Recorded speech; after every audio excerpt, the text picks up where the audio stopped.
just this sense of me kind of being like a curiosity to the other students even. It so otherized me that I just felt like there's something wrong with me, that there's some kind of a deficit because I'm not really welcomed here.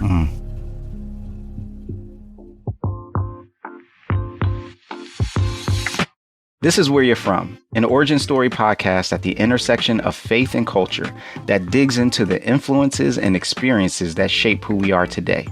Join us as we gain insight into the Bible's wisdom for all, regardless of where we're from. Hey y'all, this is Rasul Berry. Thanks for joining me on Where You're From. This week, I'm talking with trauma counselor and author Sheila Wise Rowe. She has a remarkable story which began as a young girl thrust into the racial tensions of post-segregated America. Those experiences informed her calling as a trauma counselor in post-apartheid South Africa and led to the important work that she does now, addressing racial trauma. You can find out more about Sheila and her books by clicking on the links in the show notes or by visiting whereyou'refrom.org. That's whereyafrom.org. Please join me as I ask Sheila Wise Rowe, where you're from.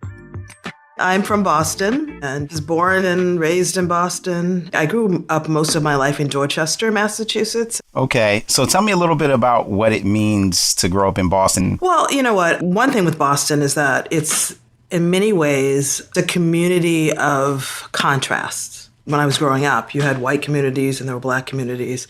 There were Asian communities, Latino communities, and they were very much separated in many ways.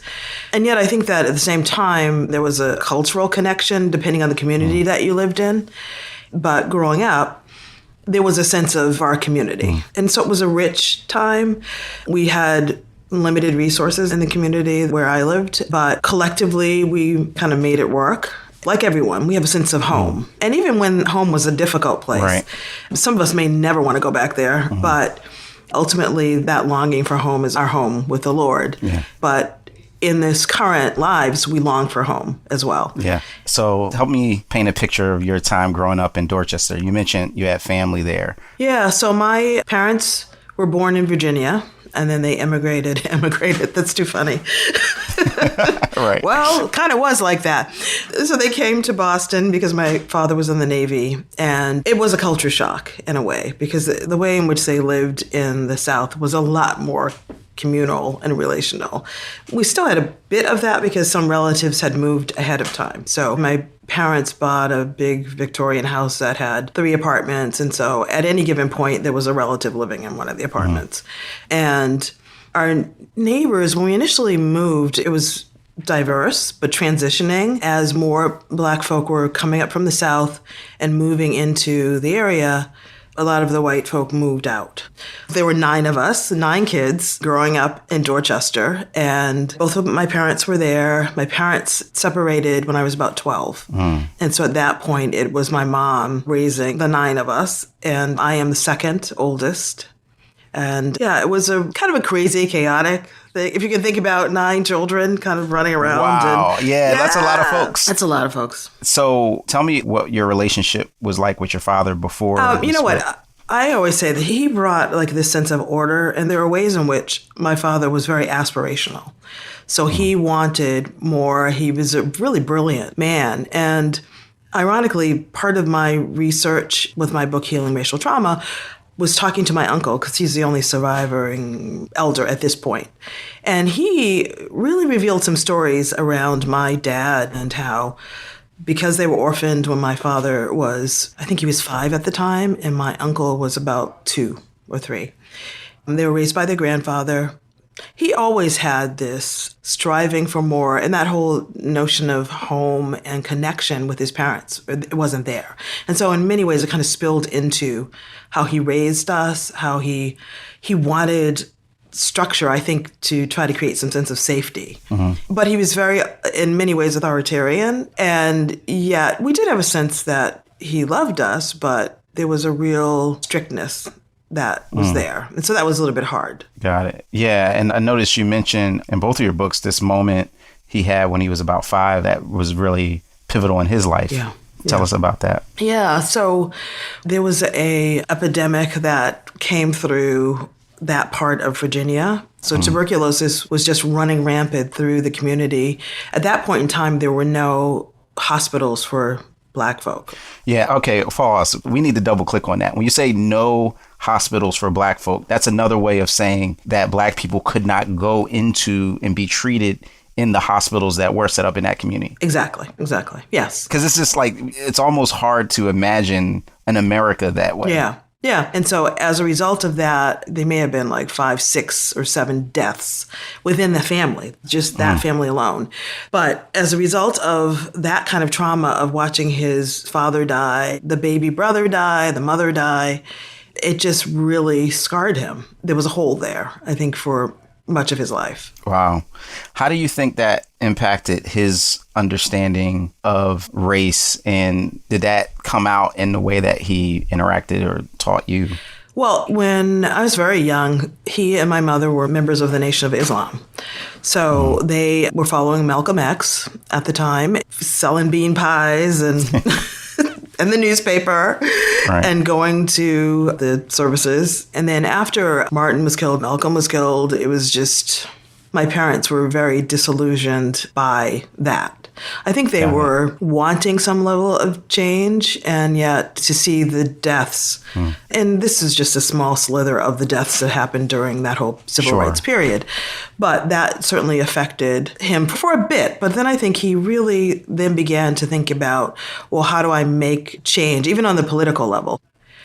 But I think growing up for him, and as well as some of the things that happened in Dorchester, there was a real frustration. And I think that it's not a unique story. It's like your legs are cut up from under you, and then get up and you try again. And he was that kind of person. So I would say, definitely, even despite all of that, someone who continuously persevered and continuously strove to do more. And even in terms of access to college funding, like he and his brother got accepted to MIT.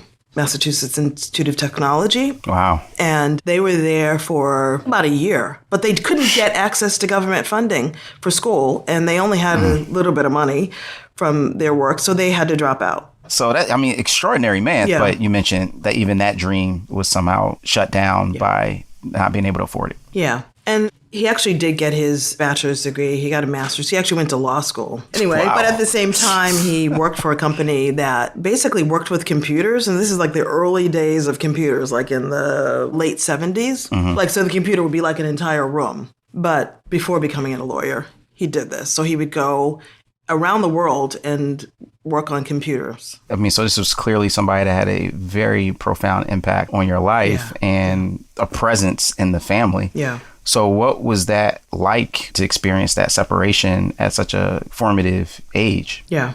Obviously, the financial piece was huge. It was devastating. And he moved to California. So we didn't have contact with him. So those years, we struggled. We did have, help in terms of occasionally relatives helping and supporting. My mom worked multiple jobs. When I started my first job, summer job, I was like 12. And so we all kind of pitched in, but we really did struggle. So yes, I know what it's like to not have heat. Yes, I know what it means to the water being cut off, both of those in the middle of winter. Yes, I know what it's like to rely on government food to supplement the food that we had. And yet we survived. And I'm not belittling that or saying, oh, it's not a big deal. It is a big deal. Yeah. But I think that one of the things that really helped us was that, my mom was definitely a very caring, wonderful person. So many people just absolutely loved her. She was the most open, warm person. And she became like a really Pentecostal on fire believer. She was a welcoming presence and always a prayer warrior. So with that being said, like, how did you end up coming to faith and, just really encountering Jesus? Yeah, so my parents, after leaving the Nation of Islam, they were kind of lukewarm. My aunt was also a member of a Pentecostal church. And so my parents were like, yeah, sure, go to the Sunday school class. And so we would go. And we actually had in school, and I haven't talked about the busing program that I was a part of, but we went to a particular school that there was a break in the day where you could go to a Catholic service or you can go to a Protestant church during that time. And so I had a sense that God is real. Not sure how that really connected to how I live my life or the choices that I make. Like, I try to be a good person. And then I went to college and the wheels came off. I was just like the faith was out the window. And I graduated from college and I then just was working as a social worker for the state and burnt out like severely because it was really difficult when I saw kind of the disparities in treatment and a lot of predominantly Black kids being pulled out of homes and not really services available to maintain the families at that point in time, and even in terms of reunification. So that was difficult to see and difficult to be a part of that institution. And so I stepped down. I was there close to 3 years working as a social worker.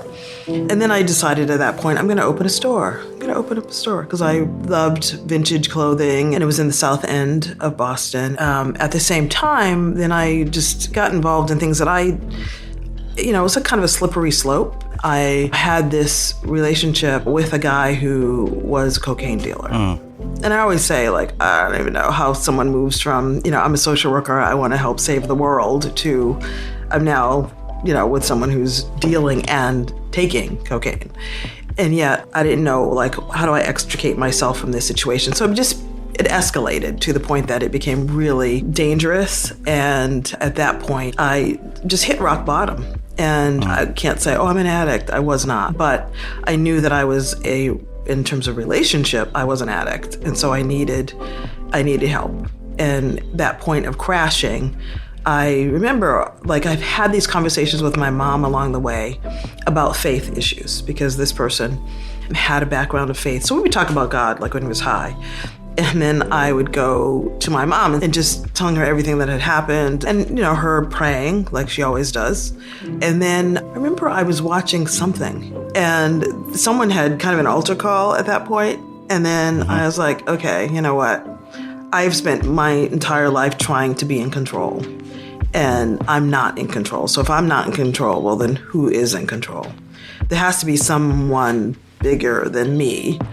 And that was that point of having hit rock bottom, recognizing I'm not in control, that somebody is, and that's God, and that what Jesus did on the cross on my behalf, and reconciling that relationship. And that was the point of that night committing my life to the Lord. I mean, wow. There's so many twists and turns to that testimony. I mean, between someone who was just such a bad influence in accelerating that rock bottom, being also a mouthpiece that got you thinking about spiritual things, to then seeing, okay, I'm here and I'm watching this on the TV screen and I'm making this spiritual commitment. Yeah. And it stuck. Yeah. Wow. God can use anything. Oh, right? Yeah, absolutely. Absolutely. So I want to rewind and go back because you mentioned Boston and the busing scenario, which I've read some just remarkable things about. And it sounds like you were in the midst of it. So kind of walk us through how that kind of national moment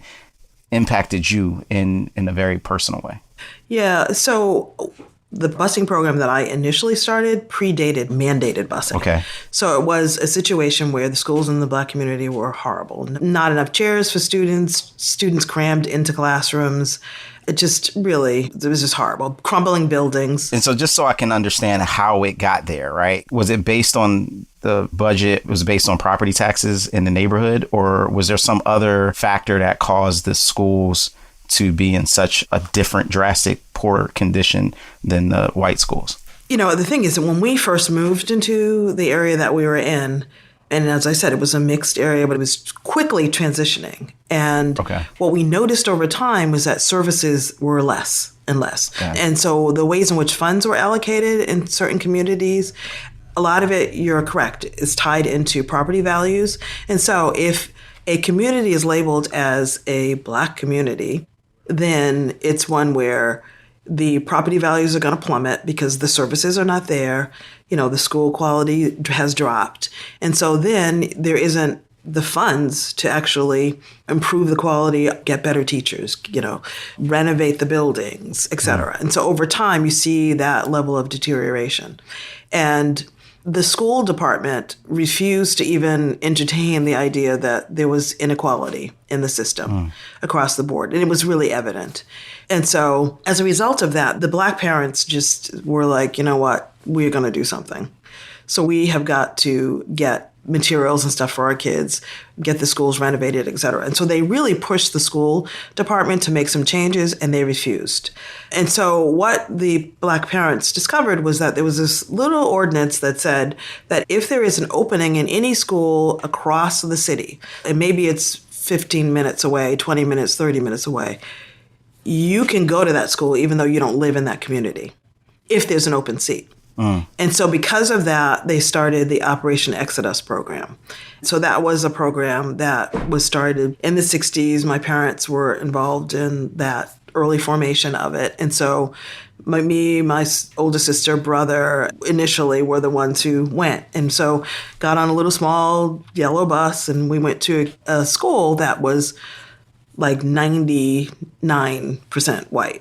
Okay, just a couple things. One, I was just thinking about redlining oftentimes was the federal backed process of determining property values. Yes. And it's called redline because they're on the maps. Anytime there were Black people in the communities, those properties were valued less. Yeah. So I'm just trying to see like the process. So you have this aspect where the homes are valued less, not just because we go in and we go, oh, this home is less valuable than another, right, but because it's been already by the government declared less valuable because Black people are there. Yeah. So then the less value creates lower property taxes, Absolutely. which then creates less resources for schools, which then also combines with people obstructing the process of those schools getting funding. Yeah. I noticed the title was Operation Exodus. That is a interesting title for a program designed to provide education. Where do you think that came from? Like, what's the significance of that name? Well, it's very much rooted in the Old Testament and the whole Exodus story. And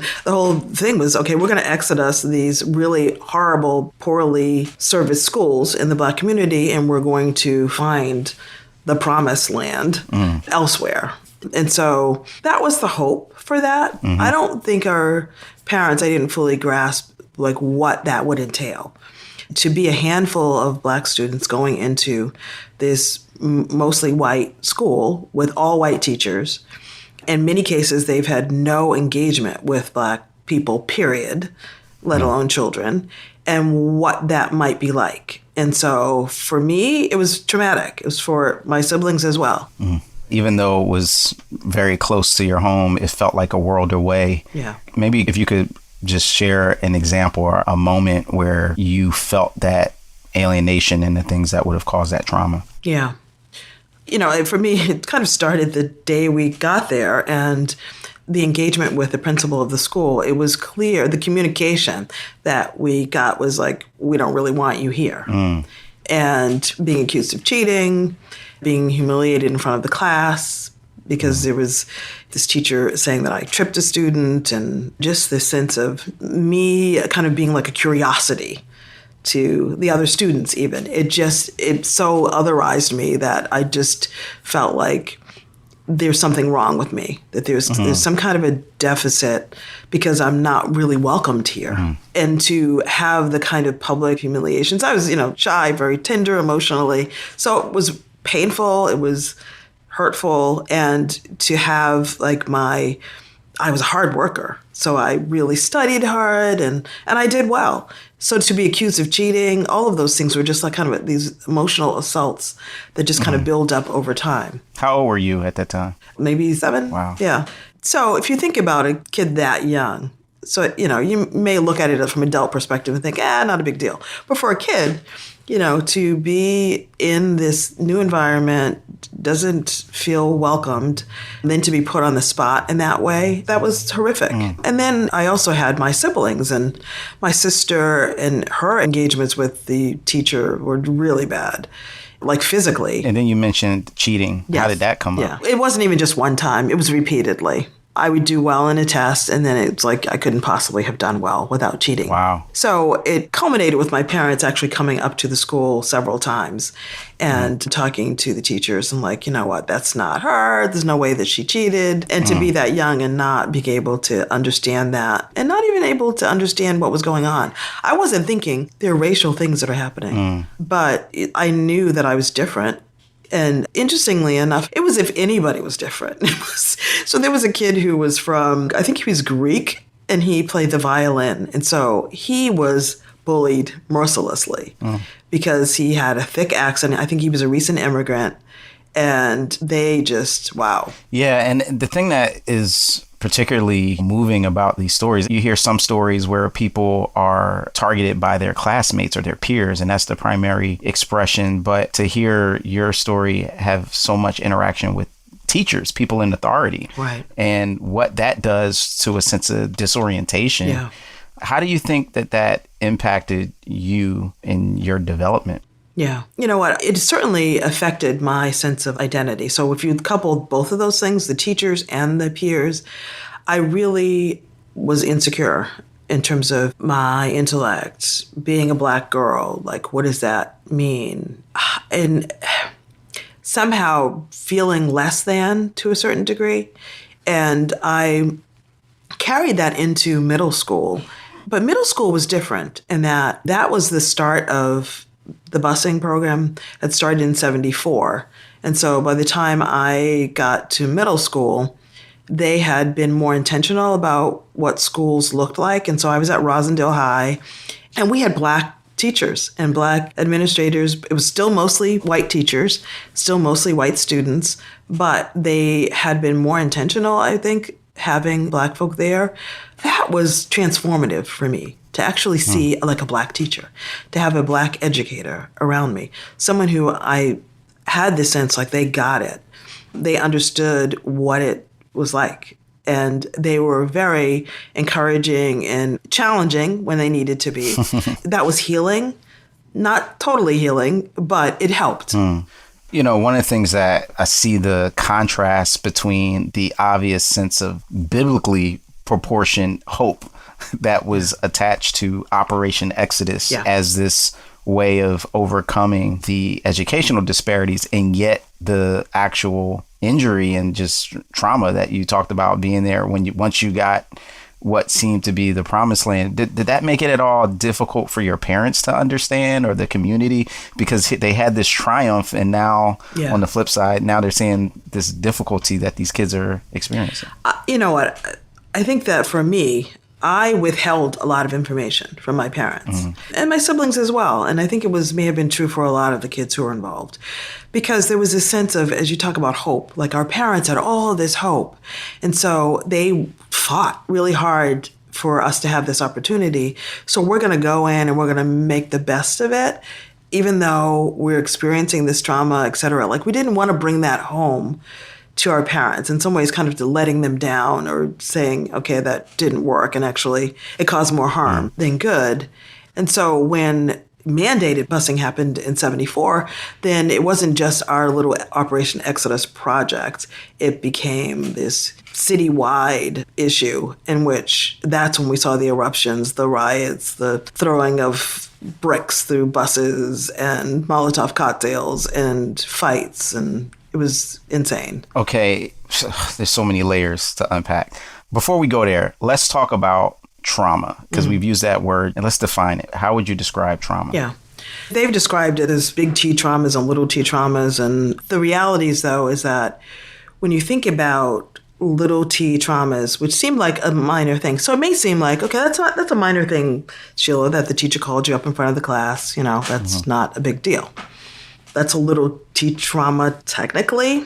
A big T trauma would be something major, like, you know, witnessing a murder, or getting in a major car accident or something like that. What they've shown is that the accumulation of little T traumas has a greater impact than a big T trauma event. So if you think about just my experiences of many others where it's cumulative, it's not just one thing. It's personal, it's what's happening in my community, it's what's happening with my father and their business being sabotaged, it's the lack of services in the community, it's being humiliated in front of the class. It's having certain doors shut, or you're just having to go the extra mile to actually have some sort of a breakthrough. So all of that, as you think about everything that I've laid out, as well as literal attacks to your body and not just emotionally, that is what trauma is. So when we talk about racial trauma, we're talking all of that. We're also talking history. It wasn't just my father, but what happened to his parents dying because of the whole TB outbreak. And then before that, and then we go all the way back to the enslavement of my ancestors, and that these are stories, these are experiences that are passed down generationally. And that is trauma. So that whole basket is it. Right. You wrote, many of us are unaware of how historical racial trauma, rather than individual trauma, spans multiple generations and still affects us. Yeah. Yep. And you refer to this aspect of epigenetics. Yeah. Share with us what that is and what that statement means. Yeah. So there's studies that are around that, and a lot of it originated with some studies around trauma with Holocaust survivors, that they were noticing that their children of Holocaust survivors, or even the grandchildren, were experiencing emotional issues and struggles that almost mirrored like someone who had gone through that. And it was, okay, how did that happen? Was it just that they heard the stories? Is that why this is the case? They also did it with First Nation communities, and they actually realized like that's part of it. Part of it is stories that are passed down in folklore. But then there's a part of it where genetically, trauma lodges in our bodies and it affects our bodies, not just our minds and memories, but there's a way in which the stress and strain can affect our DNA. It doesn't change the structure of the DNA, but there's a weakening, and so there's a susceptibility to things. So if you look at like the Native population and then just the high prevalence of alcoholism, it's like, okay, is that alcoholism because it just is from the family, or where is that coming from? And if you look at historically things like the Trail of Tears, just what they've had to endure, that there are ways of managing, coping. So the introduction of alcohol and how that has affected them even to this day. And so as Black folk, we hear some of the stories. A lot of times there are missing pieces. So we don't know everything. But what we have seen is the stress that, for instance, with women, Black women, the level of maternal death in childbirth is the highest. And part of that is that level of just the stress and strain that we carry from our mother, from our grandmother, going back. Yeah, I think about specifically the high instances of hypertension or high blood pressure. And it kind of makes sense if high blood pressure is a response to stress, to elevated stress levels. But that's pretty profound that it actually can somehow impact us physically to the point that something can become inherited in that sense. So with that background in mind, so there was this initial initiative, Operation Exodus, that's this kind of precursor of busing an experiment where you're bringing Black kids in this particular community to white schools to advance their education. They actually have books and resources that they need and a quality education. So in the 70s, and I imagine some people probably looked at the success of Operation Exodus and said, we need to do this citywide. So this citywide thing happens in the early 70s. And what's the response to that? Or do people in Boston welcome that and go, yes, we are an education town. We have MIT and Harvard. No. Let's educate our entire community. No, not at all. So there was an uproar, and a lot of it's written in the history books in terms of the rioting that happened, the protests. The vast majority of white parents refused to allow their kids to go to school. So the schools in the white communities that Black kids were being bused into, in several of them, in several communities, Charlestown, South Boston, like in the early years, you would go and there, in some instances, there'll be like one Black kid in a class and nobody else. Wow. Like none of the white kids showed up. And so I have this friend whose father went through busing and did not go to school. And he talks about just there was this whole generation of white kids who did not go to school, who were undereducated. Wow. And so they, in essence, ended up, some of them went into crime, some went into drugs, some got menial jobs. They literally just did not send their kids to school. They did not as send their opposed kids. to being in school with. Yes. That's shocking. Yeah. I mean, some kids did okay because they were able to access like government jobs or they were part of a union or whatever. But there was a lot of damage in the schools for the white kids as well. Now, did you get bused to high school? You mentioned Rosalind. Yeah, Rosalind. So what was that experience? Because that's happening while this whole citywide thing. Yeah. Did you experience any backlash or what was your personal experience like? Yeah. So there was like an overlap between the two. And so Operation Exodus ran out of money and funding. And so then probably for the last year of it, we took public transportation to school. At that point, because of Rosendale, we had what was mostly white school, but yet there were black teachers in education. I think that had an impact not just on the black students, but the white students, because they got to see a black person in some level of authority, which they had never seen before. Right. And they were really on top of it, the staff there, in terms of how we were relating to each other. At the end of the day, we actually formed friendships because people, you're playing sports together, you're doing stuff. You still had a few teachers that seriously were still like, we don't want you here. But for the most part, what was set before us was, we're going to make this work. And so that was a turnaround for me. And I think for a lot of folk, so while we were having a easier time, other parts of the city were crazy.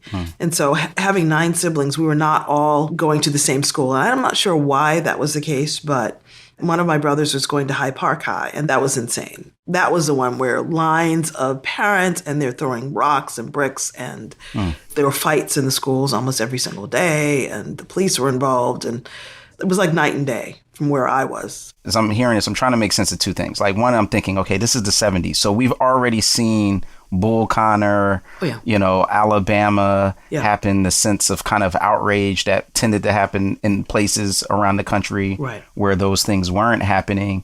How does that happen in the 70s in Boston? Yeah. That feels almost like an anachronism, like it's in the wrong place in the wrong time, but maybe not, because you were experiencing some of these hardships even before that. But like, how does that make sense in your own mind and experience? I'm not surprised, actually, because when I talked about you can't go to certain communities, like we knew that before busing. You just knew that that's not where you're going to go. Got it. Period. I also want to just say that when Operation Exodus ended, they started a program called METCO, and it still runs today. And METCO basically formed partnerships with suburban schools. So these are wealthy suburban schools outside of Boston. And they were like, okay, we would like diversity. So we're going to partner with METCO, and Black students will come to a Wellesley or a Lexington, these outside communities. The quality in the suburban schools was astronomical. It just was an amazing opportunity. So that program was working in terms of these suburban schools, mostly white communities, like 99% white communities, inviting students in. They also experience issues around race and racism, but they also had a real support structure where they were able to go back to the METCO program in that particular community and get support to continue to persevere. So their graduation rates are really, really high in terms of the Black community and students going to college and completing college. So if I look at the comparison, METCO was more of a success, I would say, than the Boston public school system. Got it. And unfortunately, Boston schools are really in bad shape right now. So it's kind of reverted back to how bad it was. Okay, so you experience, at least witnessing, and at least some of your siblings, this extreme backlash to education in particular. Yeah. And yet you are continuing to excel and strive and pursue higher education.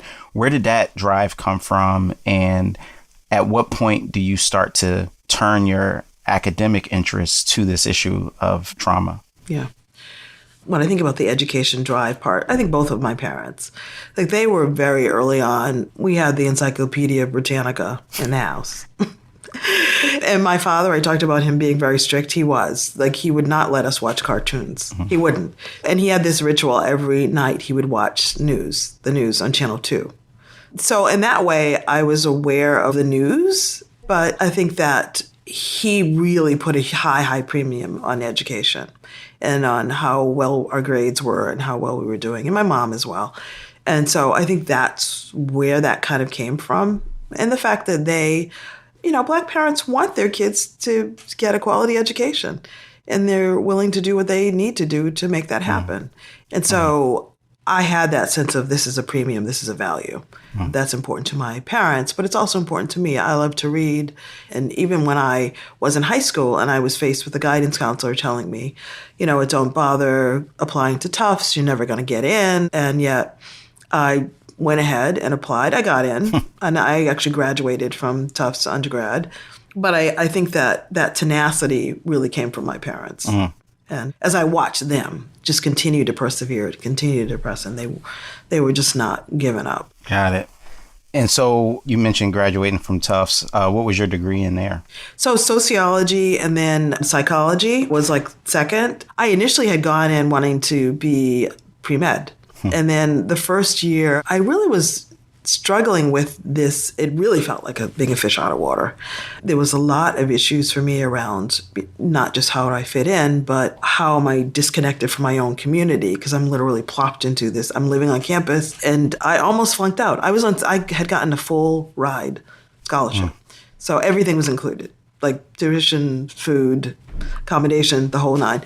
And at the end of the first semester, I was told, look, you'll flunk out if you don't get it together. And that was a wake-up call for me. You mentioned in that time period that some of what was behind this was a bit of even kind of a self-destructive tendency, and even you used the phrase imposter syndrome. Yeah. Explain what imposter syndrome was and how that may have been an aspect of some of the choices you were making. Yeah. So imposter syndrome is the sense of, I don't fit in here. And so at some point they're going to realize, like, she doesn't really fit here. She doesn't really have what it takes. You're here as an imposter, pretending like you're qualified to be in this school when you really aren't. And that's the voice. That's the negative voice. And sometimes it's clear and you hear it clearly, but other times it can be very silent and more subconscious, but it can be a driver in terms of, do you feel like you can be who you are fully in this space? Can you receive the accolades and the affirmations without thinking, I don't really deserve this? Even though you did put in the work and you did work hard and you're not an imposter, but there's that voice that says that you are. And so that was definitely a throwback to my early primary school. So those early messages kind of come back in a very quiet way, but then start to sabotage us. And certainly that was the case for me that first year. Okay, so you get the wake-up call, and how does that impact your trajectory? Well, at that point, I had been taking like physics, chem, biology. It's like, are you insane?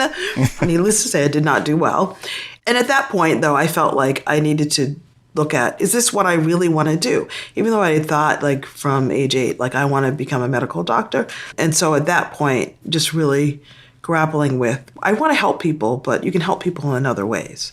And so I did sociology and I did psychology. Internships and stuff were more focused on working in mental health facilities and that kind of thing. So that shifted my focus. Do you remember, like, what prompted you to realize this is a way that's a better fit for me to help people? Yeah. One summer I was working at Arnold State School, and it was for kids who were born with spina bifida, all sorts of physical as well as cognitive issues.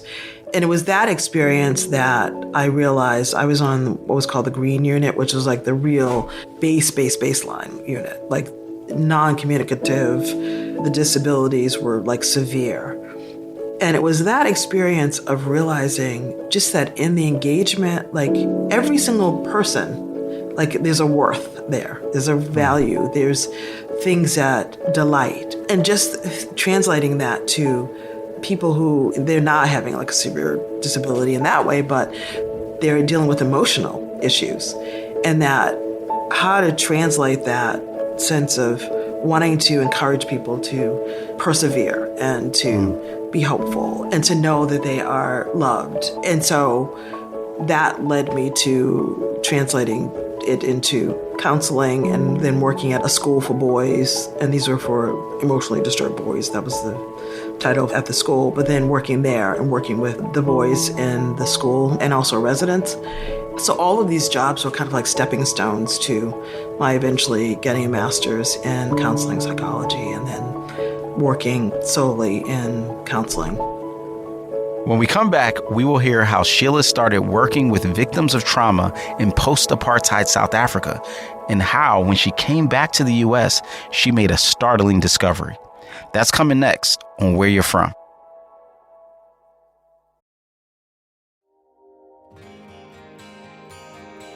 This episode is brought to you by Preaching Today.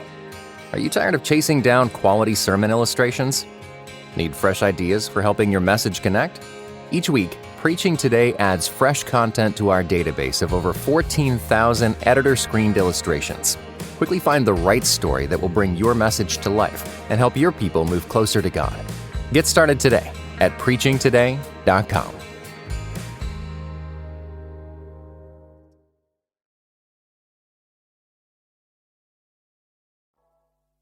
Hey y'all, before we get back to our conversation with Sheila Wise Rowe, I wanted to share a quick teaser from our next episode, a special in honor of Women's History Month. This episode features the Where You're From producers sharing their favorite clips from some of the dynamic women we featured on the show. This is Where You're From. I remember him telling this story of a girl who was chained to a bed and had actually, when they rescued her, they had found that she had inscribed on the wall behind her Psalm 27, "The Lord is my light and my salvation, whom shall I fear?" Like, in my own mind, I will be prettier if I am lighter. So my job was to help my mom hose down the blood so that the mothers wouldn't come out and see where their son's body laid and where the blood was. Now let's get back into our conversation with Sheila Wise Rowe on Where You're From. I think the term PTSD has become just in the natural vocabulary now, especially after the wars and Operation Desert Storm and seeing soldiers have post-traumatic stress disorder. So that's how kind of trauma got introduced. Yes. But I would say it wasn't until even the last few years that I've heard the phrase racial trauma as a category. Yeah. How did you kind of lean into that and particular aspect of it? And what prompted you to explore that particular aspect of trauma? Yeah. In my work with individuals, whether it's children, adults, oftentimes issues around racism would come up and just how that was affecting the clients. But at that time, there wasn't a lot of talk about racial trauma in that way. And I think things really came to the forefront for me when we moved to South Africa to do ministry between 2005 and 2016. And so the experience in South Africa brought a lot of issues around what I saw literally was racial trauma. And so there were many ways in which that whole South Africa trajectory, apartheid, which basically marginalized, demonized, was abusive to the Black population, that ended in 1994. So there's a cluelessness about history. 1994. Mm-hmm. And so what I was seeing were racially traumatized people. And even with the Truth and Reconciliation Commission, that was held as a hope that, okay, this is going to reconcile Black and white folk. We're going to have perpetrators and those who were victimized and lost children, husbands, et cetera. People went to school and never returned.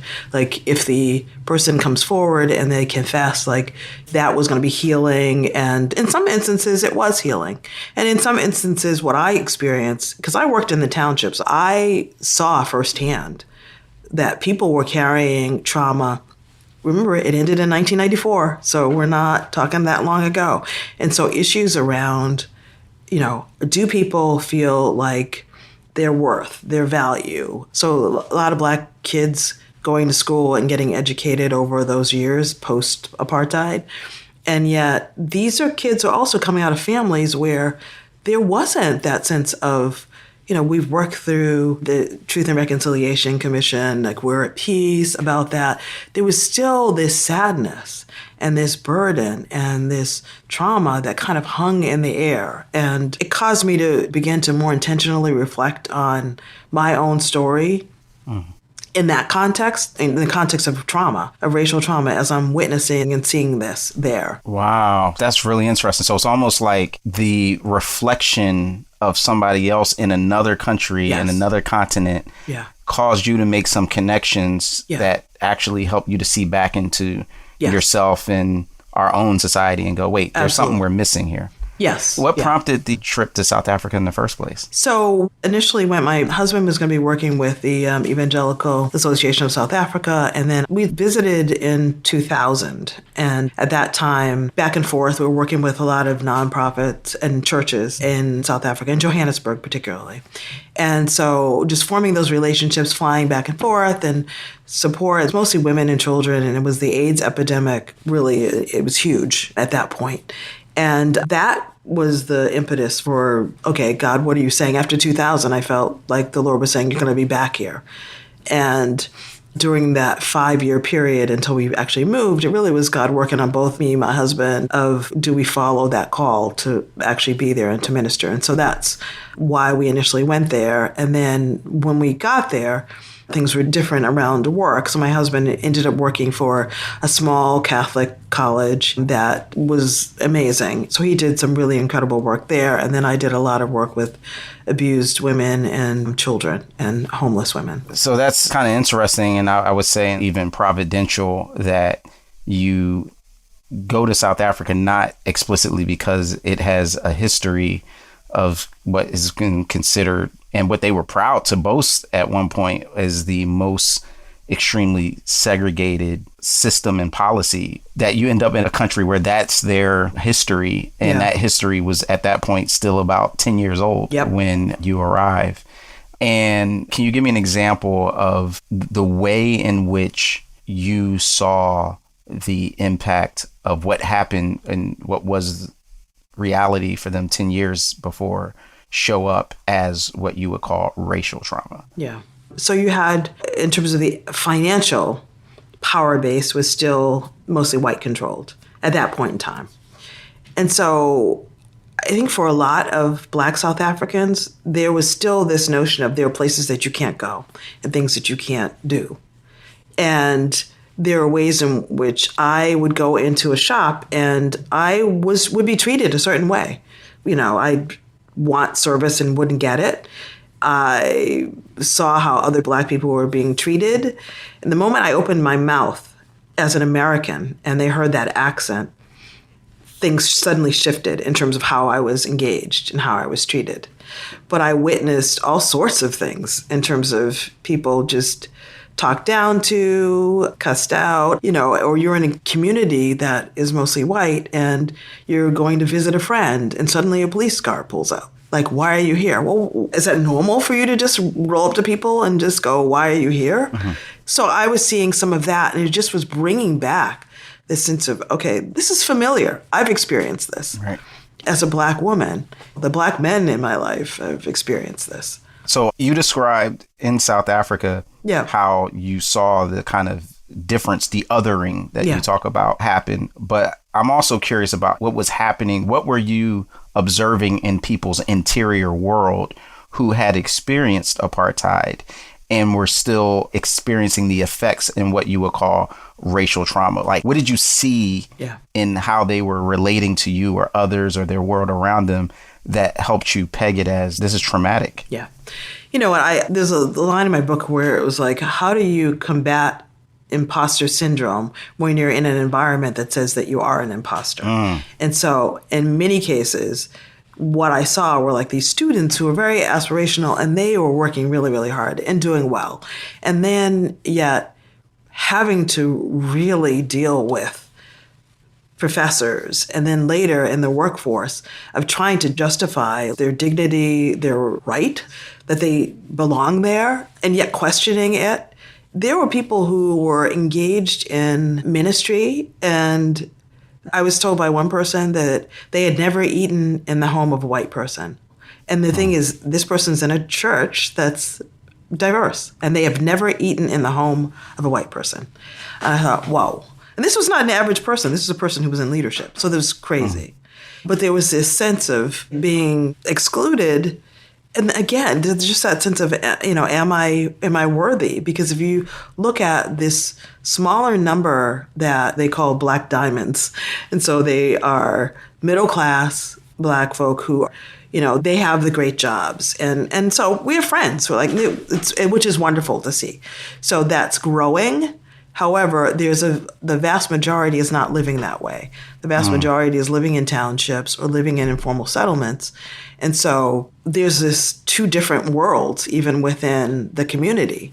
And, you have folk who are members of the Black Diamonds who are committed to uplifting those who are still locked in poverty. And then there are some, like in most places, even here, who don't really care. Okay. So at that point, had you, before you get to 2016 and return to the States, had the phrase racial trauma been coalesced in your mind? No. Had you been exposed to it? Still not yet? No. Okay. No. So then you come into a society that, and just for those that don't remember, I mean, you had Michael Brown's killing, Sandra Bland, Eric Garner, all of that was at its apex. And then a political atmosphere in which suddenly racialized rhetoric and language becomes normalized, and all that's happening at the same time. And so you kind of enter into that space with some sense of shock that even the place that you had recognized and even experienced racial trauma from before was still somewhat different. So at what point you make the connection from South Africa to present day US and go, okay, we have a problem? When it became evident that it wasn't just something like out there, like I'm watching TV, but it was closer to home, it started to manifest the symptoms of racial trauma in me as a person, and those around me. And so concern for like my Black husband and son and daughter, and I'm hearing from friends, and I'm seeing in the media, I'm seeing that these are not just isolated things. And as a Black woman, as a mother, like when I see what happened to Michael Brown and him laying in the street for hours, I see Michael Brown, but I see like that could be my son, my nephew, one of my brothers. I mean, we know we have family members who have been pulled over, who have been taken into custody, who there was almost a case of mistaken identity and in terms of a trial. And we know it's familiar. And so the trauma it's a vicarious trauma that we're experiencing. And so it's as if it did happen to us.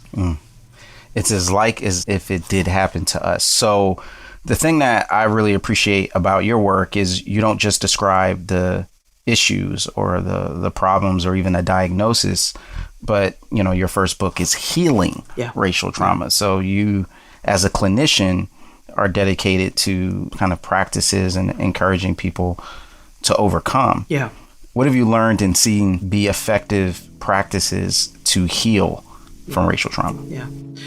Well, one major thing, and I think that because, even as I shared, a lot of the things that happened to me happened and I didn't have a lot of space to talk about it. And so that, I would say, first and foremost, would be having a place to talk about it. And one is, as a believer, is to have that assurance that God meets us in those places of pain and that he grieves with us. And scripture talking about him holding our tears as in a bottle, like it's precious. And that we have a Savior who has experienced everything that we've experienced. And that's, you just chew on that. You go, wow, that's like deep. And yet without sin. So he's familiar with what it is that I'm experiencing right now. And so I can go to the Lord and honestly lament and just be brutally honest about how I feel about what happened, the people, all of that, and grapple with that before the Lord, and that I don't understand this. I don't understand what happened historically. I don't understand what's happening right now, and have that engagement with God first and foremost. And sometimes there's a sense of peace that comes out of that and clarity, and other times it's just this mystery, and I don't understand it, and I don't know, but God also has people who will meet you and walk with you through what it is that you've experienced and are experiencing. And so whether it's a therapist or whoever it is, you want to bring in that person. The other thing is that trauma tends to lodge in our bodies. We talked about the whole thing with epigenetics and stress. And so what are the practices that we can release some of that? That's so good. And one thing that really hit me, because it's one of my favorite verses, and you reference it in Healing Racial Trauma in light of really like a personal breakthrough that you experienced when you say, that day I finally did it. Racism is relentless. And then you mentioned that even though there's a challenge of the fact that this will probably be here for a while, there's also this invitation from Jesus from Matthew 11:28-30. Come to me, all you who are weary and carrying burdens, and I will give you rest. Yes. What do you see as not just a believer, but a clinician in that verse that you're like, this is an important verse for people to understand? I think that for many, that weariness and that is this sense of, I'm in this alone. I'm having to carry all of this, the weight of this experience or this people or this community. I am carrying the weight of, the trauma from racism, when the reality is that the Lord is inviting us to come to him with that, and that he will give us what we need. That we can exchange our burden for his. And scripture talks about his yoke is easy and his burden is light. He's there carrying that yoke and carrying the bulk of it with us as we navigate through life. So we're not alone. And when we're watching these horrific things that are happening, or we're experiencing it personally, like, we're not alone in it. When we're burdened, we need rest. We need that sense of peace. And we have access to that. Jesus said, I'm leaving the Spirit. The Holy Spirit is there, and you have access to that. And the Holy Spirit brings you into all truth and imparts peace. And they're the fruit of the Spirit. Like, we have access to that. Yeah, so good. And in the second book, Young, Gifted, and Black, right? A journey of lament and celebration. Yeah. You also really express a sense of great deal of hope for the next generation. Yeah. Where do you get that hope? Yeah. I think some of it comes out of healing racial trauma and just seeing with this young Black population that there's dreaming, there's hoping, and yet they're still facing struggles, they're facing barriers, and yet they continue to push forward. They still carry some of that stuff from their younger days where it was, well, do I fit in? What is my play? Those kinds of questions, even though they're excelling. And that they had these wonderful affirming messages for their younger selves. And there have been so many people who've said, I'm going to give this to my, not just millennial or younger adult, but to younger ones, so that they're hopeful that, life is a story, it's a journey. And this chapter of that story may not be great, but this is not the end of the story. This is not the end of the story. Yeah. And, one of the things that you have a whole chapter dedicated to forgiveness. And I'm curious about how important it is to not just wallow in one's sense of what has happened to them, but also see something beyond that as a point of reference that can give context and even redemption to what they've suffered. Yeah. I think that oftentimes we don't have a real accurate understanding of what forgiveness is, and that it's not saying that what happened was okay or that someone could continue to do it. That's not what it's about. And so in many ways, that whole adage about forgiveness is about you being released to move forward. Or this sense of carrying unforgiveness is like you taking poison and expecting the other person to die. Because it's toxic. There's no way that it doesn't affect us. It affects our relationships. It affects our bodies. Holding on to that is toxic. And when we hold on to unforgiveness, then we start thinking, I'm the judge, I'm the jury, I'm the executioner. I'm going to look for a way to pay back this person. But the payback never works because ultimately the payback gives the perpetrator justification for then that person paying us back. And so it becomes a tit for tat. So not only is it toxic, but then revenge creates this tit for tat thing. But we want to move forward free. Like, horrific things have happened in many of our lives, in most of our lives. And we can continue to drag that on with us into the future. Or we can go, this stops here.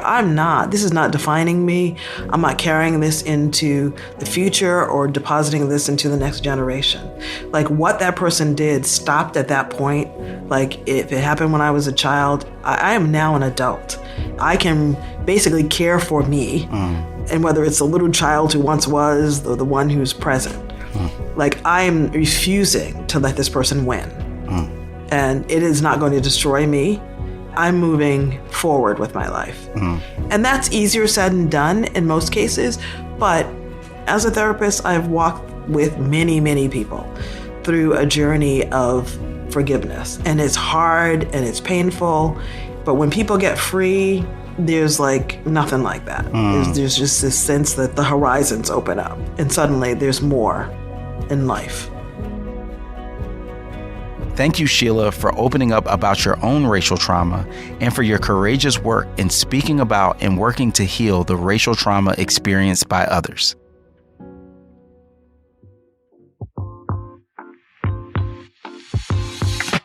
This is Where You're From. I'm Rasul Berry. And remember, it's not just about where you're at.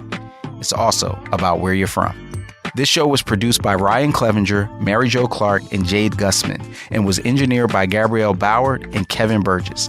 I also want to thank Annie and Becky for their help in supporting and promoting Where You're From. Thanks, y'all.